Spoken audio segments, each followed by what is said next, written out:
병원에서 주사 맞을 때 문득 떠오르는 고민. 실손보험입니다. 아마 지금 시청하고 계신 분들 대부분이 가입하고 계시겠지만 보험금 받는 과정이 번거로워서 또 청구를 포기하는 분들도 적지 않습니다. 내일부터 이 과정이 조금 더 간편해진다고 합니다. 자, 실손보험 꼬박꼬박 잘 챙기시려면 이분 설명 들어보셔야 됩니다. 정창호 보험개발원 실손청구 전산화추진단 부단장 모셨습니다. 네, 부단장님 어서 오세요. 네, 안녕하세요. 사실 이게 다칠 때는 몸이 아프지만 병원비 낼 때 또 마음이 아프잖아요. 네네. 실손보험이라는 게 이 마음을 좀 달래주는 그런 보험인 거죠? 예, 맞습니다. 병원에 갔을 때 실제로 나온 치료비를 보상하기 때문에 네. 마음을 달래준다고 볼 수 있습니다. 이게 급여가 있고 비급여가 있잖아요. 네네. 건강보험으로 되는 거 안 되는 거. 네. 이거를 다 커버를 해주는 거예요. 맞습니다. 의료비는 크게 급여 부분하고 비급여 부분으로 나눌 수 있는데 건강보험에서는 급여 중심으로 보장을 하고 네. 그다음에 실손보험에서는 비급여 중심으로 보장을 하고 있습니다. 근데 그럼 정말 묻지도 따지지도 않고 다 해줘요? 병원비를? 그렇지는 않습니다. 일부 면책이 되는 치료가 있는데 그 네. 부분을 뺀 나머지는 전부 다 보장이 된다라고 보시면 됩니다. 근데 정말 초기에 가입한 분들, 1세대 이런 분들은 자기 부담금이 거의 0. 맞습니다. 네. 그야말로 하나도 자기 부담금이 없었던 거잖아요. 이게 1세대, 2세대, 3세대, 4세대로 나눠지던데 어떤 맞습니다. 기준으로 이렇게 구분이 되는 건가요? 처음 출시됐을 때 보험 상품을 1세대라고 하고요. 2009년 9월까지가 판매됐고요. 네. 요거는 자기 부담금이 없습니다. 그다음에 서로 보험사마다 보장 내용이 다른 부분을 표준화시킨 게 2세대. 네. 자기 부담금이 약 한 10에서 20 정도 됩니다. 예. 그리고 나서 과잉 진료가 3세대. 유발되는 네. 치료가 일부가 있는데 그런 부분들을 특약으로 뗀 게 3세대. 네. 2017년 4월에 나왔고 자기 부담금은 2세대하고 똑같이 10에서 20%입니다. 예. 그리고 지금 판매되고 있는 게 4세대 상품인데 3세대보다는 이 자기 부담금을 좀 더 확대했고요. 많이 올렸네요. 예. 네. 그리고 여기서 특징적인 게 하나가 비급여 부분에 대한 보험료를 의료 이용량에 따라 예. 좀 할인 결정할 수 있도록 만든 제도가 있습니다. 그러니까 이게 실손보험의 우리가 역사를 돌아보는 이유는 뭐 이게 수능시험 다시 치려는 게 아니라 내 가족과 내가 어디에 가입돼 있는지를 알아야 거기에 따라서 이 보장 범위 이런 게 다 달라지잖아요. 네네, 맞습니다. 가장 특징적인 걸 좀 꼽아주시면요. 네. 1세대는 말씀드린 것처럼 자기 부담금이 없다라는 게 가장 네. 큰 특징입니다.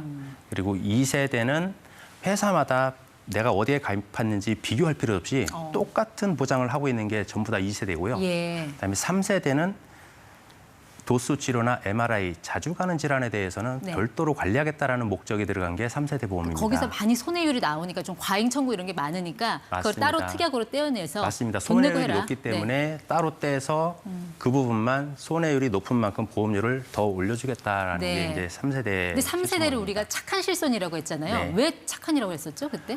그렇게 함으로 인해서 이 3세대 특약을 뺀 나머지 부분은 2세대보다 훨씬 더 보험료가 저렴해졌습니다. 그렇기 때문에 보험료가 절감됐다는 측면에서 착하다라는 말을 많이 했습니다. 그럼 지금 이제 남아있는 거, 만약에 내가 새로 실손보험에 가입한다면 4세대잖아요. 네. 4세대의 가장 큰 특징은 뭐예요? 4세대의 특징은 급여하고 비급여 부분으로 구분될 수 있는데 네. 비급여 부분에 대해서 내가 의료 이용을 얼마만큼 했는지에 따라서 보험료가 활증이 될 수도 있고 네. 할인이 될 수 있습니다.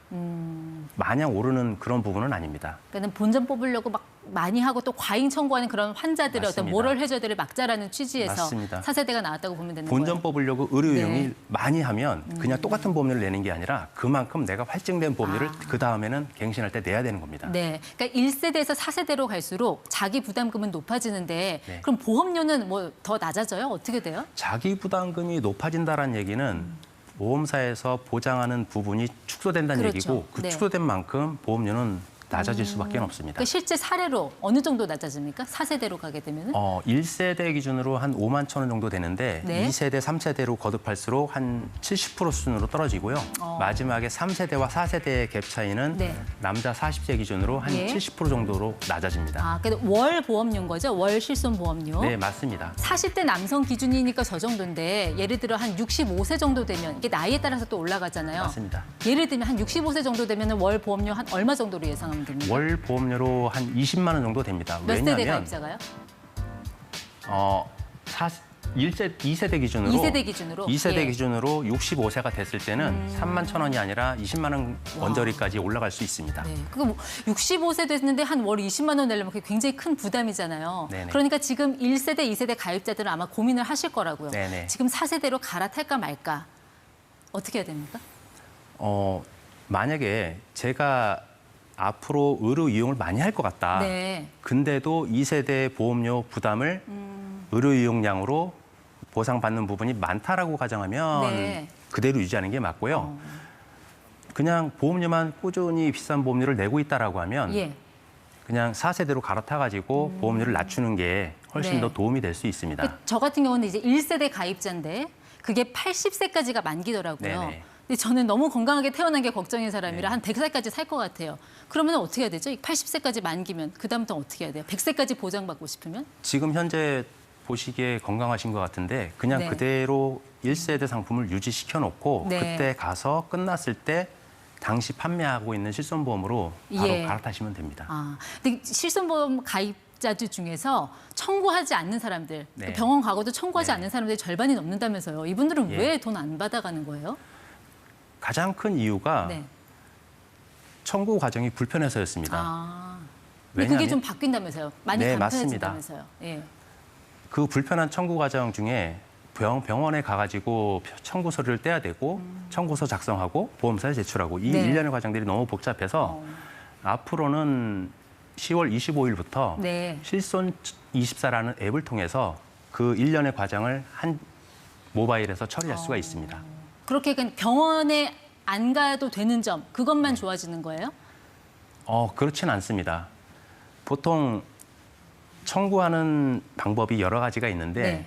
자녀를 대신해서 청구할 수도 있습니다. 아. 그리고 노인분들, 그러니까 예. 아버지가 모바일 앱에 익숙하지 않을 때 네.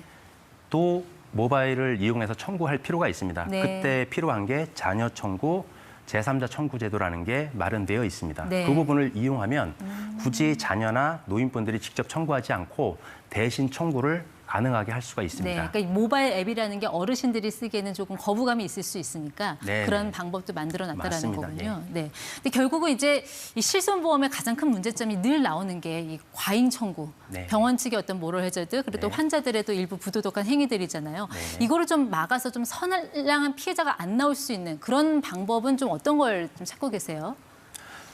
그 부분 중에 가장 고려해야 될 부분이 비급여 부분에 대한 의료비 유출을 좀 막을 필요가 있는데 네. 이런 부분들은 저희 쪽보다는 정책 당국에서 고민해서 처리하는 게 좀 맞는데 네. 아마 지금도 4세대 실손 의료보험까지 나왔지만 예. 앞으로 5세대, 6세대 고민하면서 계속적으로 개선된 상품이 나올 수도 있습니다. 네, 알겠습니다. 자, 오늘 시청하시는 분들이 이제 주로 저희 많은 주 시청층이 이제 5060 세대인데 이제 1세대 가입자들이 많을 거란 말이에요. 자, 해지하고 갈아탈 때 특히 좀 주의해야 될 점 이런 거 주의하셔라. 좀 팁을 주신다면 어떤 게 있을까요? 다시 한번 말씀을 드리지만 내가 어떤 보험을 해지할 때는 네. 보험 가입할 때는 권유회에서 대부분 가입하지만 해지할 때는 대부분 손해보는 게 보험입니다. 예. 그렇기 때문에 가급적이면 유지시켜주는 게 맞는데 실손보험처럼 보험료 인상이 부담이 되는 분들은 네.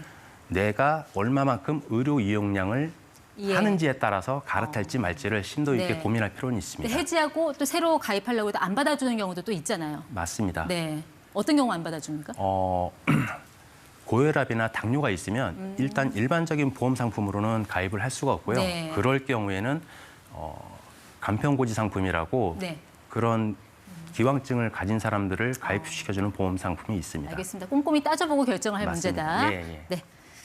정창호 부단장과 함께했습니다. 고맙습니다. 네.